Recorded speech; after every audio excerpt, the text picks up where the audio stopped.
2020 has changed the world irrevocably, forever. One way you may not have expected, your air travel. You heard that right. Arguably one of the safest ways to get around became one of the easiest ways to spread disease, and airliners had to undergo some extreme changes so passengers felt safe. The big one being severely limiting or halting flights. But what about once things get back to normal? These changes ain't free, and guess who they're gonna cost? You. So sit back, relax, and save up, because we're exploring why flying may soon be reserved for only the richest. When 2020 came screeching to a halt, it was for good reason. The confusion and panic was only amplified by lack of information. The only thing anyone knew was that being in close quarters to anyone else was a very, very bad thing. Lo and behold, tons of industries instantly became obsolete. Gyms, restaurants, theaters, and of course, the subject of today's discussion, airlines.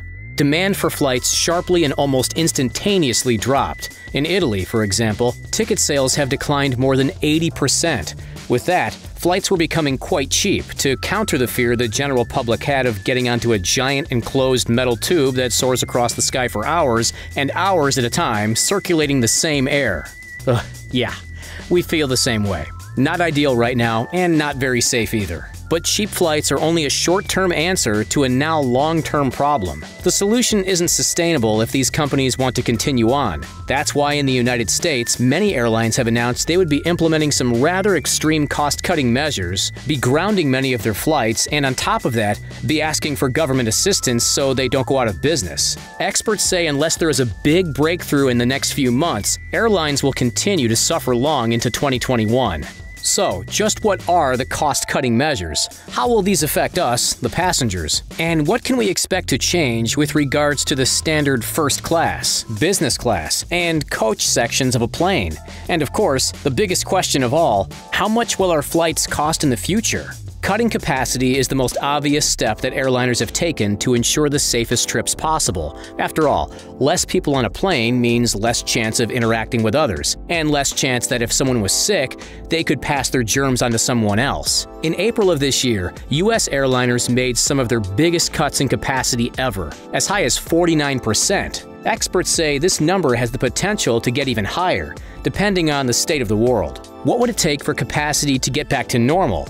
Well, for that, we can look at the last time we were in a huge dip in capacity worldwide, and that would be in 2008 and 2009, which included the financial crisis and global recession. And let's not forget this time frame also included the first few months of H1N1, aka the swine flu. Capacity in flights dropped only 4%, and it took just about 12 to 18 months for things to look anywhere near the usual capacity again. Based on this, all we can say is this is going to be a long, hard road ahead of us, for all of us. The other major move made by airlines this year was to reduce their fleet size, with many estimates saying there will be a 20% decrease. Hey, less planes in the air means less maintenance needs to be done. After all, the world's airlines spend more than $40 billion on maintenance and upkeep every year. Hey, we get it. If you want to save, best to stay on the ground. But airliners know that people have to fly. Whether it's for work or something like a family emergency, it's a necessary part of how our society functions. Because of this, ticket prices are expected to go up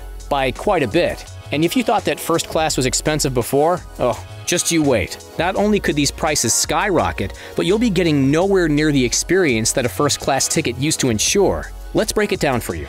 First class has always been the creme de la creme means of traveling the globe. You get more space, more service, better food, with some planes even offering private suites or even access to onboard showers. It's luxury incarnate at a mile high, and you pay for it. Domestic flights in the US have gone for an average of $1,300, and you can bet that prices rise when you leave the country. International round trips from the US look something like this. If you're traveling to Europe, it's $3,500. Asia, $3,800.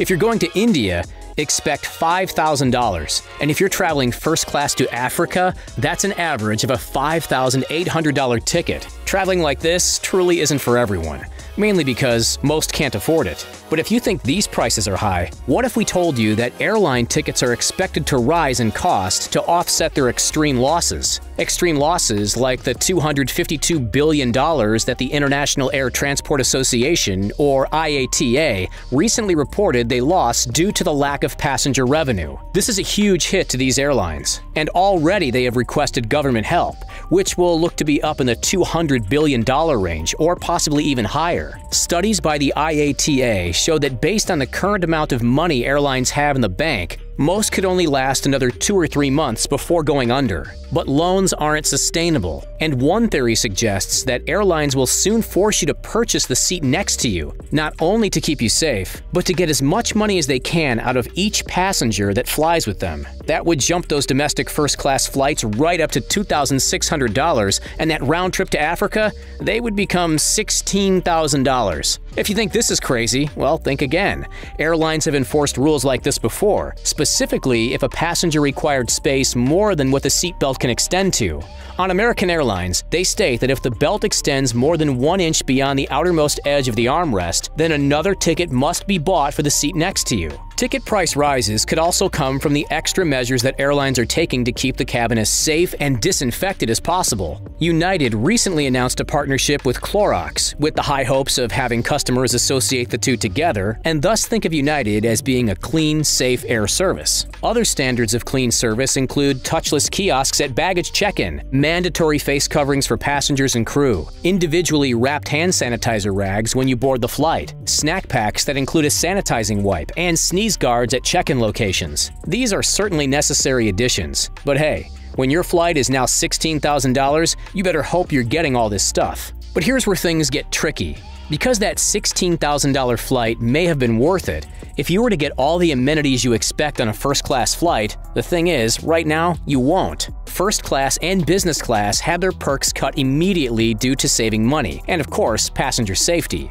One of the major reasons people take these luxury flights is the extra service that they would receive. Now, airlines have cut the flight attendants' interactions to a bare minimum to keep physical contact to as little as possible. United Arab Emirates has had some sweeping changes to their first-class experience, including less selection of food on the menu. Customers' beds will no longer be required to be made by the crew. Snack baskets at each seat will be removed and replaced by individual items available upon request. And finally, the onboard showers, onboard business class bar, and the social lounge will all be closed down. To top it all off, passengers and crew are required to maintain 6 feet of distance away from one another. Big changes have occurred on American Airlines and Air Canada too. American will be serving all their meals on one tray, and there won't be any more pre-departure beverage to quell the nerves. And Air Canada?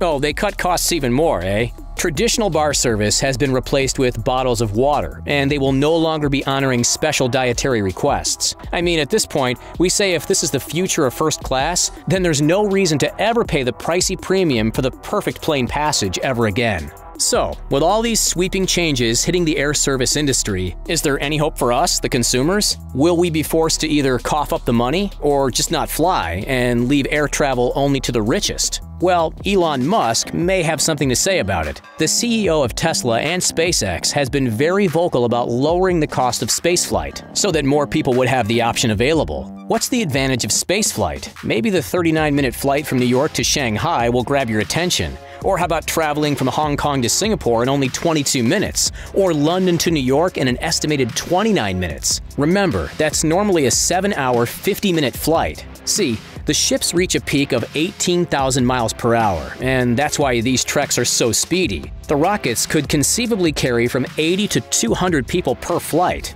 But there's one other thing you should know about. Space travel could be considered the most elite version of first class ever conceived. And what is affordable to Elon Musk is unthinkable to the rest of us. Mr. Musk proposes that these city-to-city flights will cost approximately $2 million per trip, and this is what he hopes will be the lowest cost possible. Currently, SpaceX flights cost between $62 million and $90 million. Now, we'll give Mr. Musk this. That price tag is far cheaper than the $152 million that the average NASA launch costs. But as far as affordable, well, only time will tell. And we mean that literally, as the first city-to-city space hops are to take place in 2021, according to a statement by Elon Musk. Will it be competition for airlines? Hey, if you're able to afford a $16,000 first-class ticket, what's the harm in bumping it up to a $2 million ticket? Well, no.